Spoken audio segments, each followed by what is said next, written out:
Hey guys, welcome back to Home Built, and this week hopefully I can get all of this rear end nice and flat and even and panel beaded so that it is pretty much flawless. That's the plan anyway.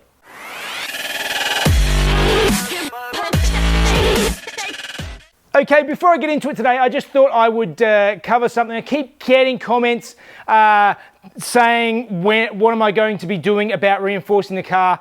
As I've mentioned many times already, I will be reinforcing the entire car. It will be getting a half cage and there's lots of reinforcements going on. But my plan at first is to actually get the whole body together and straight. It's not worth reinforcing everything as I'm going to have to cut the tunnel out and things like that anyway. So I need to get that basic stuff done first before I go reinforcing things and having to cut it out later and that sort of stuff. So I will be reinforcing it for all of you who keep asking. All right, well, now that's covered, it is time to get through first, and I think I might actually go around and linish all these welds back, get the flat disc out, give it a nice clean up, and see what we're left with.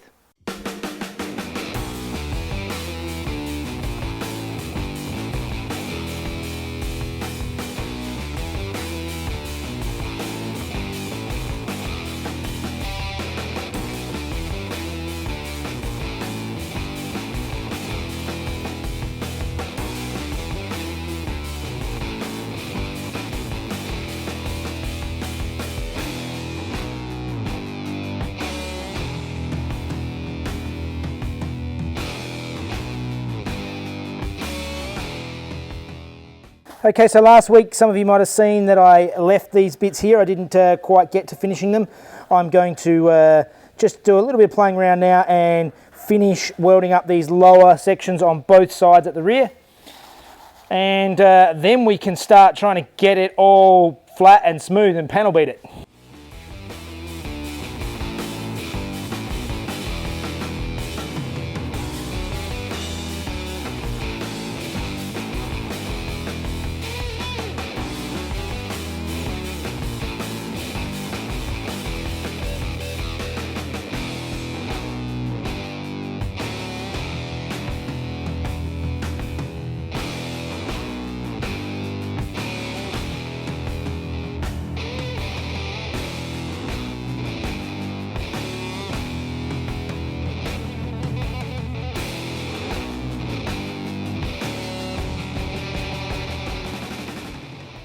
So I welded up most of it, but you can see here that I actually, I tacked it together with a little strip in the middle with the MIG, and then I tried to TIG it, and the TIG just melted big holes, everything. With the little thin strip, it's, at least for me, it's too hard to control the TIG. This is going to be much easier. I'm going to grind this back now, make up a couple little patches, and MIG it all in. These lower bits will be MIG'd. The rest has been TIG'd and is good, but yeah, it's a bit beyond my abilities at this stage, so we can repair that and keep moving forward.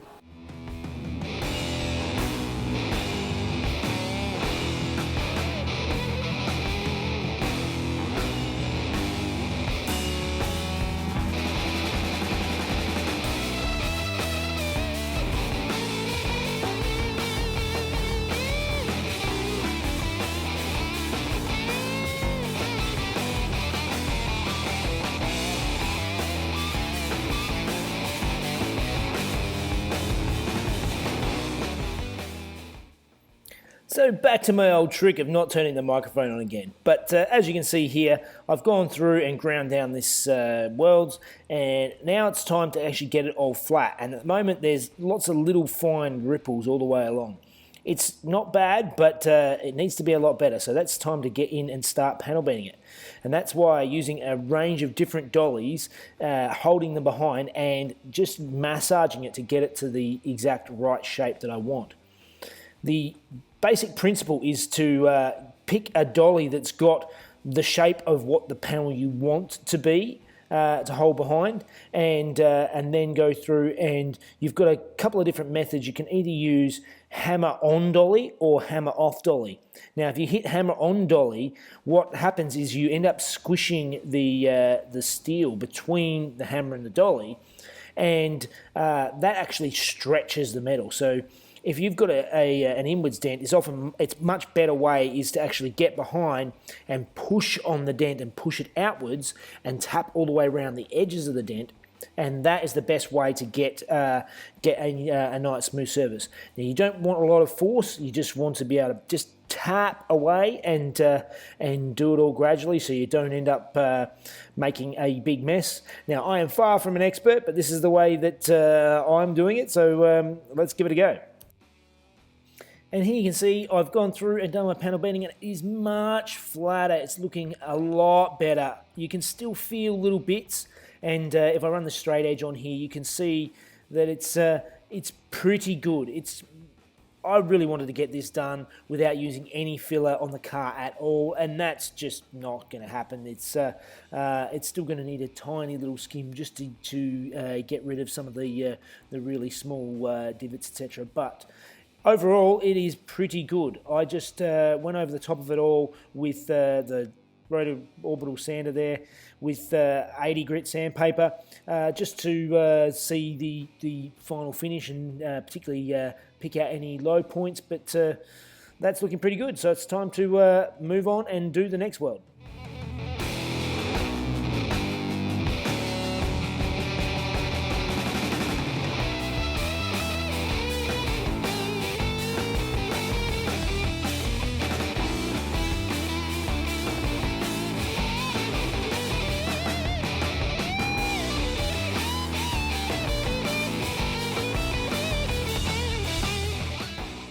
All right, so this side is done now. It's definitely not perfect. I don't really want to grind it back too much more, because then it starts sort of thinning out the panels too much, and you've got this really thin steel. So that I think is pretty good. It's not perfect, but it's going to take the very smallest of skims to just tidy it up. But I've really spent some time trying to just get that one up. It's harder to get that nice and flat, particularly with this ridge line along here, than it was on the back. This came out really good and was much easier to sort of get it right, whereas this here, being right on the edge, it's proven a little more difficult, but it's looking pretty good. So let's move over to the other side.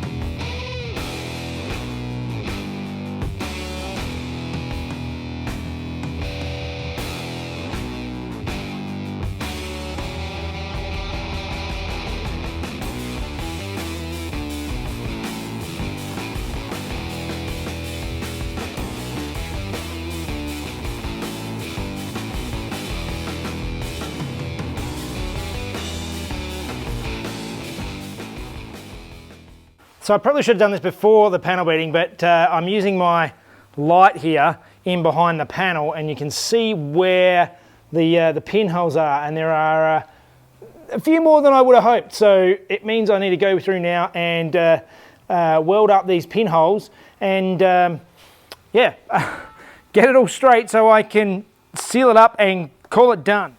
Okay, so overall the repairs are looking really good.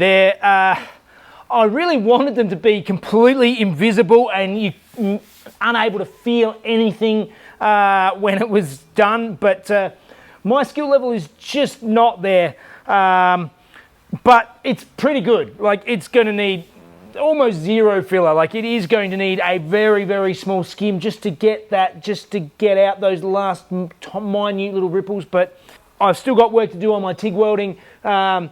Getting the panels nice and close together makes a big help, and getting them at the like perfectly square with each other beforehand. I know on this side here that I did weld them when they were slightly like that, and so now it's really hard to get them to not be like that. Trying to flatten them out is a lot harder. So I'm learning the whole time. All right, moving on. All right, so I just need to go through, do some final sort of tidying up bits, go into these corners here and get rid of this stuff. This is a bit more trouble to get into. This I could get into with the grinder wheel. That was pretty easy to actually get into this area here. This is a bit harder, so I'm going to try it with the die grinder, and I've got the finger sander, but I sort of bought some cheap, horrible finger sanding belts that don't really last very well, so it's definitely worth getting good sanding materials when you get them, good paper, etc., because it makes a big difference. Anyway, let's start grinding.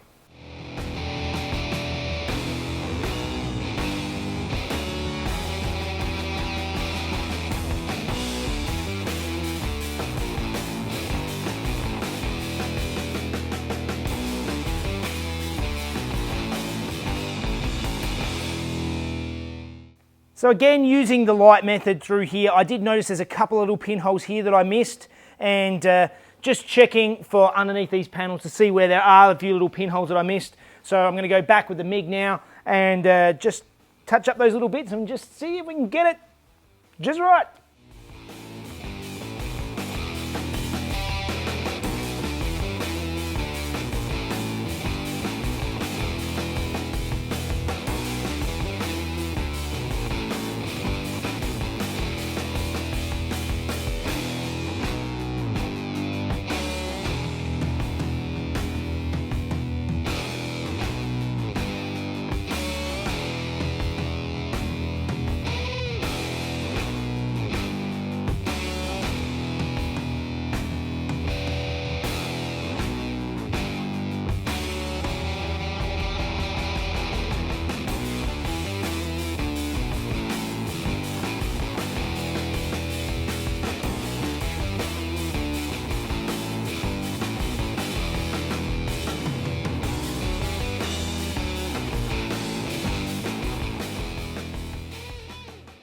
Okay, this is looking pretty good now. I'm pretty happy with how everything has come out. I gave some of these spots just a coat of weld-through primer just to sort of stop it from flash rusting later, and I sealed up inside. So now it's time to go through all the edges I'm going to weld. What I'm going to do is I'm going to go through underneath these lips where it's actually going to be attached to the car, take all of the surface paint off there, give that a coat of weld-through primer as well, so then when I weld it on the car, it's protected from the inside, but it can get some good penetration. So let's start grinding back and a bit of weld-through primer, and we might almost be ready to put this on the car.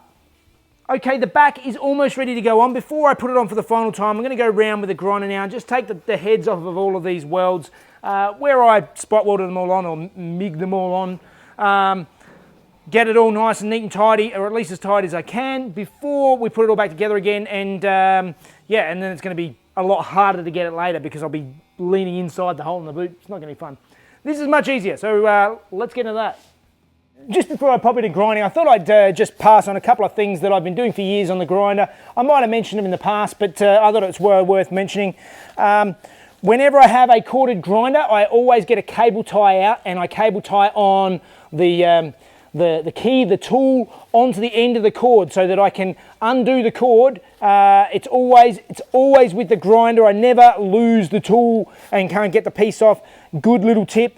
And also, when you're plugging in a grinder or anything particularly, what I generally like to do is just do a basic little knot in it, and before I plug them in together, so that if they get pulled on, they don't pull the cord out automatically.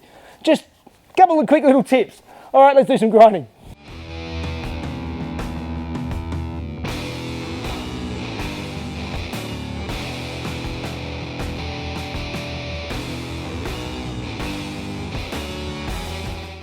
Okay, well, this is looking really good. I've ground them all down. Again, I didn't take the tops completely off because at a later date, if somebody wants to go through and unpick them, they're going to be covered with seam sealer and most of it with a fuel tank. But at the moment, what I want to do is just refit the rear end and just see how it all goes on.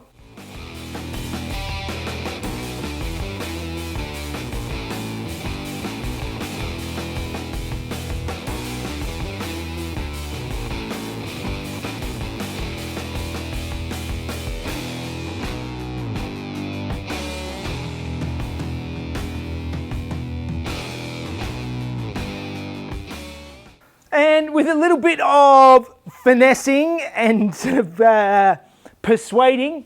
I managed to get the whole rear shell back on the car again, and it's all sitting there and looking reasonably good. There's still a bit of tweaking I need to do before I can actually attach it, but I am realizing now, before I actually weld it back onto the car, I think there's a few things I need to do. So that is all I'm going to get done this week. So I think that means it's time for Fun Facts with Mrs. Jeff.